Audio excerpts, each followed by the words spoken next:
Empire.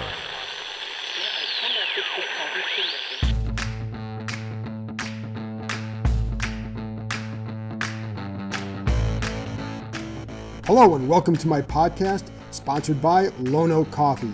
Visit lonocoffee.com, L-O-N-E-O-A-K, coffee.com, and use promo code COFFEE2020 to receive a discount. Today, I have a packed show for you, starting with my thoughts on the final and some of the big final cuts by Washington, and then I have a conversation with Washington safety Landon Collins. We talk Sean Taylor, Ron Rivera, and what he likes about the new defense. Then, I have an emotional conversation with receiver Trey Quinn. Yes, Quinn was released by Washington on Saturday, but this conversation goes beyond football and focuses on how he's trying to help out his hometown of Lake Charles, Louisiana, which was devastated recently by Hurricane Laura. It's an emotional interview and well worth your time. Don't forget, you can read my work on ESPN.com. Plenty of stories on the site now, including the Alex Smith comeback story for the ages. You can also follow me on Twitter at John_Keim, K-E-I-M. Before I get to my conversation with Landon Collins, I wanted to go over some of the final cuts and what they mean. Keep in mind, some spots will shift around based on waiver claims, but I'm going to stick with the big moves here. Let's start with Friday's surprise release of running back Adrian Peterson. Listen, a little more than a week ago, he was on the roster. Every conversation I had with people over there said as much. Before training camp, I wondered if he might be the so-called surprise cut that always happens, so I did talk to some people at that time. I included him in my 53-man projection based on what they said. But like many, I wondered about his role, especially knowing the young backs. As camp evolved, so did the other backs, and so did quarterback Dwayne Haskins. Both were key. It's also an indication of how the Washington views the NFL and the modern offenses. Peterson would be good for a ball control offense or situation, but can they score playing that way? That was the key. It's not about controlling the clock. You can control the clock all you want, but if you come away with field goals all the time, you're going to lose. They need touchdowns, and they know that. Ron Rivera talked about that earlier this week, about how the NFL is going, that while they love their defense, what they can do, they know that they have to be able to score to win. And to score in this offense, they needed to diversify, and that's where the other backs come in. All of them have multi-dimensional skills. And when you look at the receiver position, there's Terry McLaurin, who proved himself what he could do last year. Steven Sims, who did at the end of the season, and you think he can do things, and I do think he will. Beyond that, a lot of question marks. A lot of question marks at tight end. So they have to tap into that running back versatility. And yes, even Peyton Barber has it. To me, he's best as a backup. They really do like him, but he can help in both the run and the pass. I think that's one of the things that jumped out to them. And it fits for what they can do. But again, it's not to say this guy's an all-time great, but for what they want to do, they feel he fits in. And it's really also about rookie Antonio Gibson and what they feel he can do as well, and what he can do early. He and J.D. McKissic could become a fun pairing. And remember, McKissic is their version of Chris Thompson. So, with those two out there, you don't know what's going to come because they can both run routes from receiver positions. That's a big key. Also, with Bryce Love, more than a week ago, I had him off the roster based, again, on what I was hearing. And I will say, I stress that, you're not getting as many conversations with people because of the way camp was set up. You didn't have the private one-on-one conversations after practice that often gives you a lot more information. So you try to piece things together. You try to read tea leaves more, and you have what conversations you can and when you can. But to me, and I think to others more importantly, he looked really average. Earlier this week, though, I was told they felt he had started to show a little bit more as his confidence grew. And there was a feeling that perhaps in time he could get back to where he was, maybe after another month or two. He's not there now. He might never be, but he does offer multidimensional skills. And because of where this team is at, they might as well see if he can get back to his Stanford ways, because he'd be worth the payoff. If not, okay, he can help now, just not to the level that maybe you had hoped if he was back to his Stanford days. And, okay, Peterson was a terrific runner. He was very good in the locker room, but they did feel they were limited with him as their primary back. One last factor entered into play here, and it's the comfort level of Dwayne Haskins running what they want out of these two-back sets. It'll be a little bit closer to what he ran at Ohio State in terms of style. And you don't just say, hey, run what he did at Ohio State, because you're talking college to the NFL. You're talking huge level of talent disparities. You can't just take one offense here and think it's going to work over here. Defenses are better. Players are a lot more similar in talent level, and there's that. But there is a style that you can run, and I think that's what they're looking at doing. And they realized they could play this way because Haskins felt good with what they were doing here. Again, it's not just saying, oh, you did this at Ohio State, it should be second nature. There's so much more that goes into it in terms of reading defenses, in terms of knowing how to adjust off things, etc. And that's where his comfort level was getting to. And so that's why they felt okay making this move. And all of that is precisely what I heard in a call I received Wednesday morning. For me, it was the first sign that I thought Peterson might be in trouble. But I thought it could be more that Love would stick around than Peterson would go, because it still wasn't clear what they had in mind for Peterson. On Friday, of course, it became clear. Peterson can still run. He can still break arm tackles. I think he can still help a team. But coaches see him as being limited to a specific role, and he wasn't going to accept a reduced role. Here, they knew that, he knew that, but apparently that's the role that Detroit now sees for him, where he was signed. Now, on to Alex Smith. I've undersold him all along, and I have no problems admitting that. A lot of that was based on what I was hearing, or just from others I respect, who held the same doubts as probably everybody listening right now. Some of those people were close to him. Some were in the organization, folks who could not fathom what he was capable of completing. I'm one of them. It wasn't so much about him as the mountain you knew he had to climb. And we know he's close to Dan Snyder, but Ron Rivera has shown that he's in charge with this stuff. And Smith would not be here, I don't think, if Rivera didn't think he could contribute. I reported this on SportsCenter the other day, but Rivera had 2 meetings with Smith. He only spoke of one on our Zoom conference call after the final cuts, but the first meeting that he had was just with Smith. Rivera wanted to know how much fire still burned in Smith to make the team and to get back on the field. Was it just about showing he could do it, or did he really still want to play and have that same desire? He came away pretty satisfied, but Rivera knows that he's not a QB expert, so he wasn't sure how to gauge what he was seeing on the field or what was important to gauge. So the next day, he brought in quarterbacks coach Ken Zampese and offensive coordinator Scott Turner. They were honest with Smith. I don't know why that's so hard for me to say. They were honest with Smith about where he was at from a quarterback skills perspective. It's going to take him some time. He's definitely still rusty, but they felt he had progressed enough to warrant a spot. They also liked how, for example, one of the improvements, his lower body was getting more involved in his throws, creating more torque, leading to some stronger throws. And that was one of the little things they started to see. And again, he's not the same player. They know that, but they needed to see some other things. And he's not going to be the same player, because you don't go through what he went through and think you are going to be the same player. And again, Smith displayed his passion in those meetings for wanting to continue. Then, on Thursday and Friday, they put him through his most extensive action in 11-on-11 work, including for the first time on Thursday in full pads. Rivera loved that Smith never flinched under pressure, even when some guys were falling down around him or when guys were in his face. He added up, and it convinced Rivera that Smith should be on there. On Friday, I was told some things that strongly suggested he'd be on, but I wasn't sure if there was a chance he'd make it and then get placed on IR. I couldn't get that one answered. That was once a possibility. It's a phenomenal story, and it's one where I was happy that my opinion was off. It's remarkable to have a front row seat to seeing this take place. I think the lack of preseason games truly hurt their ability to gauge Smith's real progress at times. And I think that's, people didn't seem to mind the lack of preseason games. Teams did miss them because it made it harder to make certain decisions. And Smith is still rusty. I don't know they'll even play a game this year. If Haskins plays well, Smith won't see the field. The question becomes, though, does he progress enough to ever be the number 2 quarterback? I don't know that. What I also know is that I think his impact will be, he was a good mentor for Haskins, especially in the second half of last year. I think having guys like Haskins and even Kyle Allen watch how Smith prepares for a game, sitting in meetings with him when he is looking to prepare for a game. I think all that stuff will help, because that's how you help guys grow, and it's how we help Patrick Mahomes. And I was talking to Urban Meyer the other day for something later in the week involving Smith. But one of the things that he said too is he felt it would be good for Haskins because he felt it would challenge Haskins and it would give him a blueprint for how you have to succeed for a long time in the NFL. And of course, Meyer coached both players. On Reuben Foster to injured reserve, there are a couple things at play here. One, I can't stress enough how much the organization and people here really like Foster. Multiple people have told me he has an infectious personality.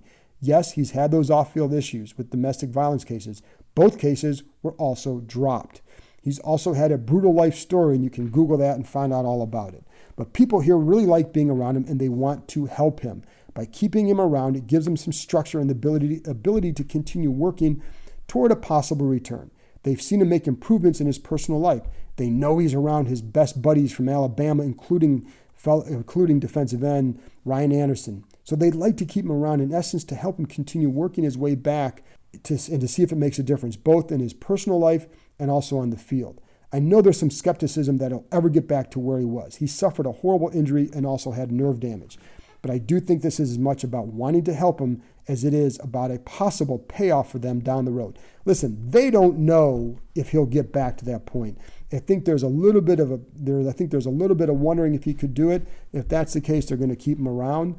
But again, I think there are a lot of things at play here because they really do like the kid. And I will just so you know, Washington, because he was put on IR before final cuts, Washington can't activate him off IR this year. It could release him. If he got to a point where he's looking great and could play, it's possible that he could ask for his release and then go play elsewhere. But I think for now, what they like to see is him stick around, help him grow, continue to grow as a person, and maybe as a player. On Sean Davis, Troy Apke beat him out plain and simple, and Cameron Curl's rise made him expendable. Davis never really made a play in camp that made you really even talk about him. The reason why you noticed him is because he was a free agent signing and you thought that he was going to be the starter. I mean, he really didn't do anything that jumped out. Not to say I was studying every play. It's just that when you're watching it, you saw Apke do some things. Curl made plays. They liked DeShazer Everett. He flashed on occasion. So even though Davis had a $2 million cap hit, they got rid of him. And I think what it suggests is they're willing to admit maybe a mistake, but it was also about admitting that maybe other guys were better. And I think it's, they didn't force. Some teams want to force their guys on there. If the guy's a free agent, if it's a draft pick, they want to force it to say, hey, we made the right call here. But they didn't do that here. And I think that's to their credit. Now, someone else pointed on Twitter, it also means they made a mistake in evaluation. Yeah, perhaps. But I think if Apke hadn't flashed the way he did, and if Curl hadn't developed, then Sean Davis would definitely be on the field here for them. Curl is the one they're crossing their fingers with about his future. They like what he can do on special teams, and that was a big factor as well. He improved over camp with all facets of the game. So I think there's some, I don't know about excitement might be a little bit stronger, but I think they're pretty happy with what they saw. And he's a guy that, keep in mind, I go back to the preseason games, to make it the way he did is really difficult in that situation, and he did it. And again, special teams is a big key here. Initially, they were going to keep 5 safeties and 5 corners, but they opted instead for 6 corners and 4 safeties. So, listen, I was wrong on a few guys. I was right on Curl. And I was also right on receiver Isaiah Wright, and I think that went into the Trey Quinn decision. They only kept 5 receivers. Wright is strong, has size, and he can help on special teams. I think what helped them there is that they know that guys like McKissick and Antonio Gibson, if they get into a pinch in a game, can run routes from receiver positions and could go play those. They could play in the slot. They could do this. They could do that. And they don't have to have as many receivers because of the versatility at running back. At defensive end, there were a couple things in play here. One, I liked what I saw from Jordan Brailford, especially early in camp, and then James Smith-Williams later. I have to admit, I didn't start focusing more on Smith-Williams until maybe a week or so ago. And I think I pointed this out before, but they would line him up inside as a tackle in some packages. He's an end, but he could play inside. That versatility is why he's on the roster, especially over Brailford. They really like Brailford. And assuming he wasn't signed by anybody else, he'll be on the practice squad to develop. They do like him. And I think because of the depth there, in another year, I think he definitely makes it. But because of the depth they have there and because of James Smith-Williams' versatility, and he looked good at times too. So it's not just about versatility, it's about he looked good in those spots. And yes, while some teams called about end Ryan Anderson, nobody made him an offer. I told you in the spring that nobody then was calling on him when there was some speculation about a trade. My guy, Ben Stanek from The Athletic, wrote an article wondering if they should trade him. Not saying they were going to trade him, not saying he was on the market, just wondering if he was, and I think he floated it as an idea, hey, here's a way they could do, here are some moves they can make. It's a good article, but it wasn't saying that he was on the market. Others took it to mean that he was on the market. That was never the case. Washington does value him. He can play violent, set a strong edge, good in the locker room too. Maybe he won't be here next year. That shouldn't be the main factor moving on from him right now. He can help, and nobody really knows this season how it will play out. Just because fans and even media are skeptical about what this team could do doesn't mean they have to have the same mindset. They know it's going to be tough to win. Some team will be surprised. So don't get rid of guys you like and who you can think can help. And what if he does well enough and they do keep him around? Don't know. I wouldn't see that, I think, because of Smith Williams and Brailford, but you never know. And again, he's a guy who can help. And so there you go. All right, well, that's enough rambling for now. After this break, I'll be back with my conversation with Washington safety Landon Collins. Welcome back. Now here's my conversation with Washington safety Landon Collins. So I know that a lot of this is about they're changing the name to Sean Taylor Way around the stadium. I'm just curious, someone who grew up, we know the story, how much you liked and followed him and admired him. What does it mean for you even to see that and to be part of a time here where something like that is going on for him? Oh man, it's amazing, honestly. I mean, you're remembering a guy that gave his heart in his life and it's everything for this team, for the sport, and for this organization. So it's a blessing, bro. And just to remember a person that did everything for this organization, it's a good idea to do that for sure. What have you learned some things about him since you've been here that maybe surprised you or that you didn't know? No, I kind of I literally read almost everything I could find about Sean, asking multiple guys that know him personally, that played with him, all that. So I think the only thing would be a few things, that Dan told me, but that was between me and Dan. So other than that, I can't tell you those things. Sure. But how much he meant to Dan too. So Correct, does it still mean something to you to be playing for this franchise, the one that he played for? Oh, and it's almost like, I don't know, it's out of this world. It's just, I always remember like I get to play this game and play for a team that my favorite player used to play for, and it's a dream come true. Always, I wake up every What's morning with a smile on my face, knowing that I'm gonna play for the Washington football team. what's the biggest thing that you take when you watch Sean and watched him play? What's the biggest thing you took from his game to try to apply? Because everybody's different. He was so unique. But what is the biggest thing you took from him to try to apply to your game? Just have heart. Love what you do, no matter what, no matter the outcome, no matter the win loss. Know that you get the opportunity to play this game each and every day and make it better. And that's what I saw within his game How often do you watch stuff of him? all the time. Usually I watch probably if you say in a week I'm watching at least, I'll watch something about him about 4 times, and I'll definitely always catch up on the reading or something like that of him. And what is it like? What do you like learning about him? What is it that really jumps out? Just how he approached everything. He wasn't like an open guy. He's not a guy that just, you have to really get to know him. He kind of was observant and was outside in. Then wasn't really trustable. He wasn't trusting a lot of people. But at the end of the time, when you got close, if you got close to him or you got to really get to know him, you meant something to him. So, What about for you, the role in this defense? How excited are you about how you feel you're going to be used? I'm very excited. I mean, he got a lot of things up his sleeves with me within this team, and then the scheme is kind of just worked best for all of us. Honestly, everybody can eat off of what we do and how we play in this defense. And what is it that with that you don't obviously divulge how they're going to use you exactly? Yeah. But do you feel like it's going to be used more to your strengths, I guess, or is it? And why is that? Honestly, it's gonna be more to everything they possibly saw me do over the past years, and what they could do with me in different packages and for myself. But other than that, I mean, I couldn't say much more. Because you just want to, we got to, I guess the point is we have to find out on the 13th of September, right? Correct. Yeah. But do you feel like, I mean, when you see how they're going to be used, is it something where you say, okay, good, I can cause a lot of havoc this way? Or Yeah, what? most definitely. I'm used to the things that I used to do within this defense and how you got me playing. I'm used to those things, and then with the last two coordinators I had, I was playing differently. I'm used to what he's got me doing. Yeah. One of the guys who has jumped out in training camp for everybody outside of here has been Troy Apke. Uh, What have you been surprised by his development? I mean, he's the guy everybody talks about, like, they're surprised that he's where he's at. But what about you? I'm not surprised. He's always in tune to what's going on. He's always studying. He's always asking questions. He's always trying to know before just be on point at everything that's going on. And he's great with communication. So that's what I harp on. I need somebody to talk to me because a lot be going on. A lot might be going in my head. I might see something and I might be ragging something, but I gotta still do my job because I just need the person next to me to always keep me in line and making sure I'm doing what I'm supposed to do. And that's what he's been doing and very capable of doing that. He's been playing the post, been playing the half, and knowing what he's supposed to be doing and knows doing his job. Where have you seen the biggest jump in his game? His eyes, and his transition and his breaks.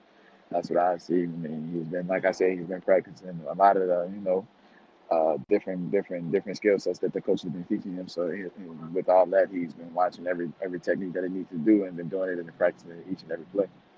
And then with your corners, like guys like Darby coming in here, and it looks like a pretty solid group. What have you seen from that group? I see a lot of veterans, veterans that guys that know the game, guys that know how to play and what they expect, and they're using our talent, our ability, and our talent to the best of our ability, and we getting after it. So I don't have like guys that don't, that's never been on the field or guys that just never, know what's going on and have a keen concept of defense. We got guys that's on the field that know what they're doing.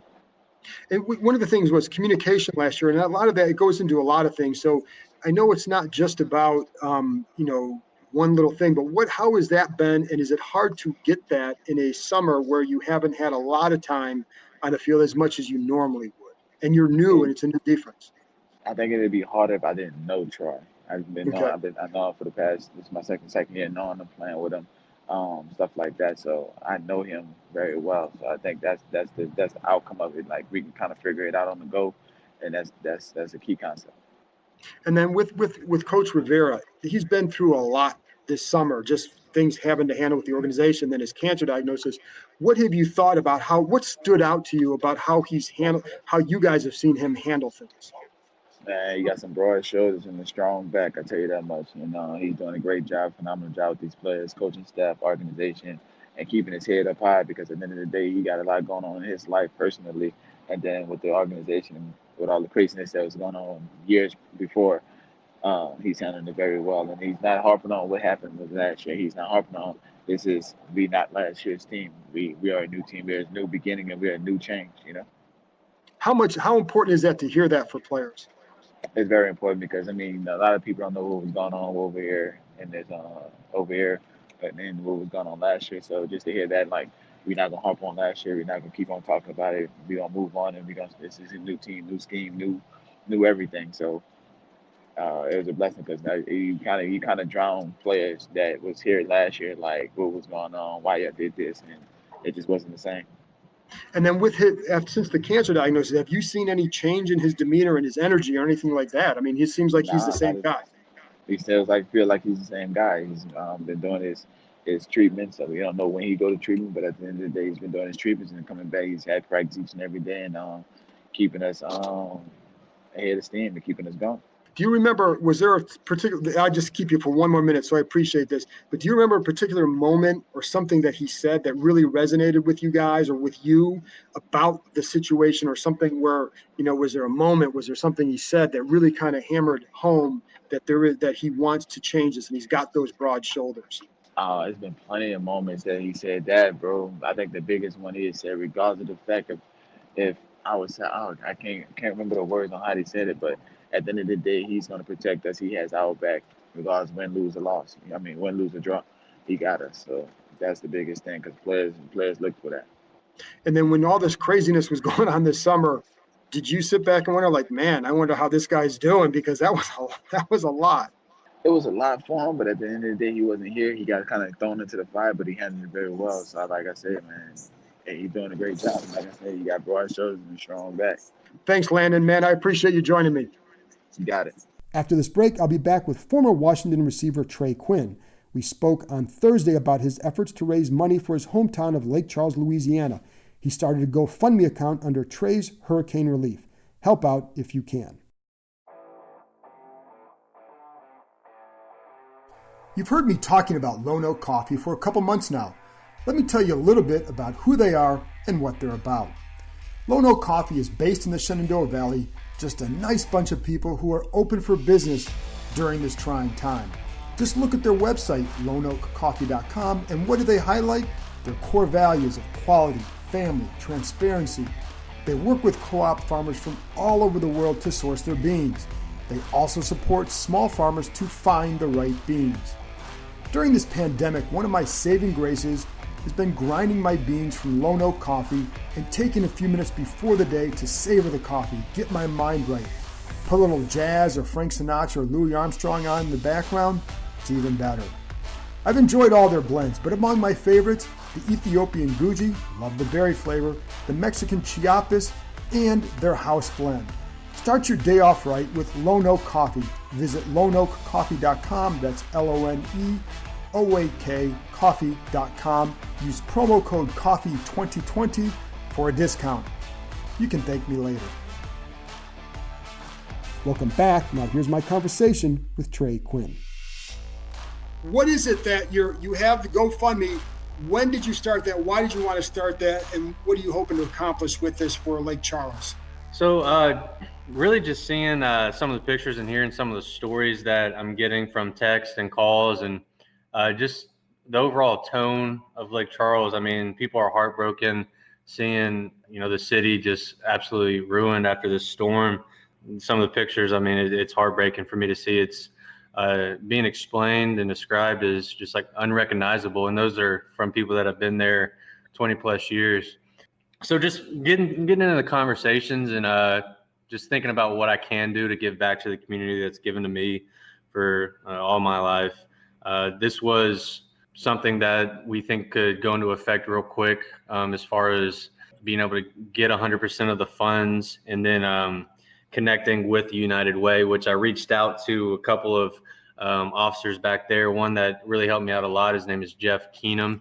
I sent him a text, and he got me connected with the Southwest Louisiana United Way, and what they're planning to do, or what their mission is to get funds and put it directly back into the city when there is flooding, hurricane, tornadoes, any shortage of supplies. That's what they aim to do and assist the city in. So all the funds that will be raised in the GoFundMe account will be directly withdrawn into the United Way.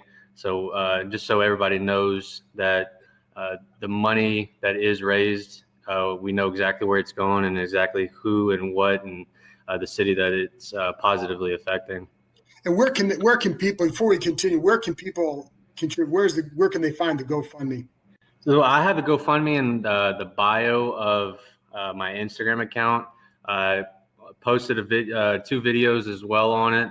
We're trying to get it circulating as much as possible. The GoFundMe URL is kind of tricky to remember just right off the bat. But if you do go to the GoFundMe website and type in Trey Quinn, it should be under Trey's Hurricane Relief or something of that sort. It should be pretty easy to find, and you'll be able to notify it from the bio that kind of explains who I am and what we're trying to accomplish. There also is, it's also going through Facebook, Twitter right now, just circulating as broad viewing as possible. And then why, and I was talking to your dad a little bit about this too, like how deep is your affection for that hometown and why? I mean, obviously, you grew up there, there's going to be an obvious affection, but it seems to be maybe a little bit deeper than just, hey, it's just my hometown. You know what I mean? It seems deeper than that. Yeah. There's a college there called McNeese State University that my grandfather coached at. And ever since I can remember, I was just tied into the city through that and football. Mm-hmm. And then growing up playing baseball and being supported just all throughout the city and getting to know the people around the city.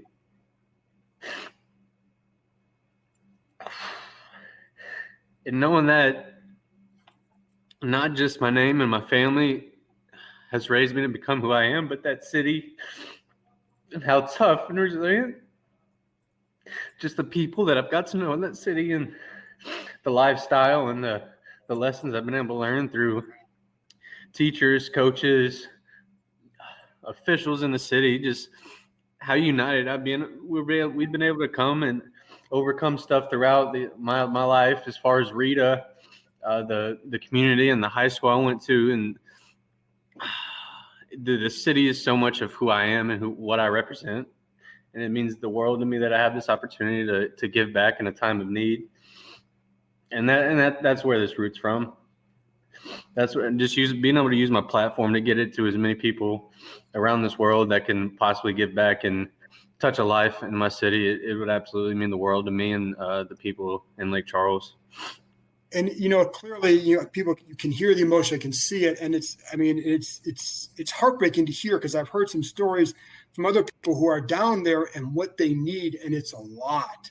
And I know the mayor says he doesn't want it to be a forgotten place, and that's why I wanted to talk to you about this, to make sure that people understand what it is they need. And how much, like, when did this, was there a moment, or was there a picture that just kind of hit you harder with this, that said, you see this and like, I've got to do something?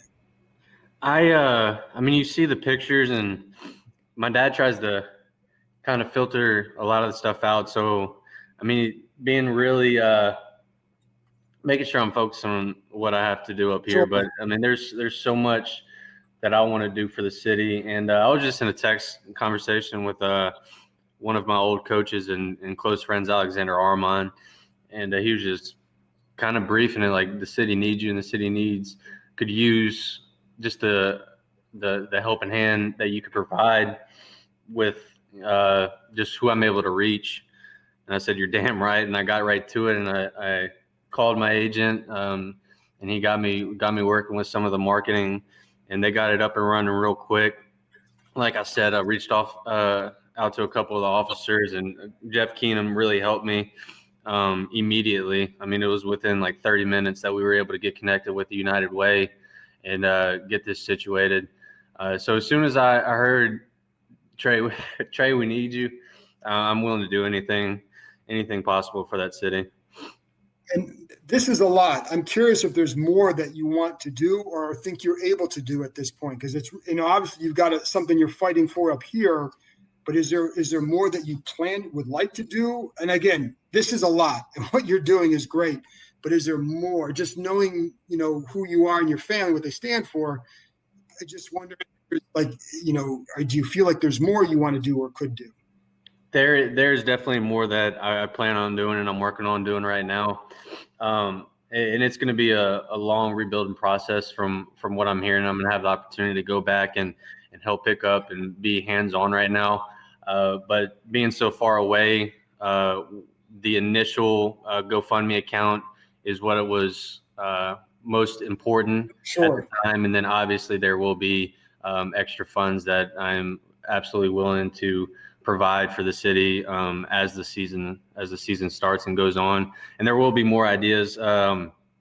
Just talking to people back home and what I can do, and hopefully getting more in contact with some of the city officials of what they recommend, and just kind of listening more than talking, just listening to what the needs are and acting as efficiently as possible.